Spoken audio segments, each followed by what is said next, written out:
Tulungan tayo, linis tayo ng baboy. Tuwan natin ng marumi. May kwento ko lang mga kapod sa mga baboy nito. Meron ako nabili, dalawa lang. Kasi dati, 5 yung inahin ko. Ngayon, dadaanan ng panakit ng baboy. Peste lahat yon.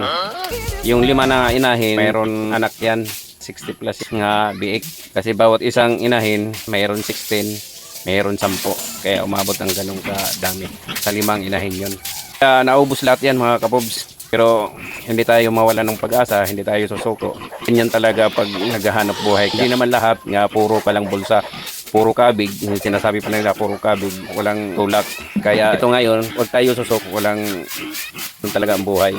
Kaya ito ngayon, kapobs, panibago. Ngayon, bumili ako ng isa, contest na. Yung isa, hindi pa, malabo.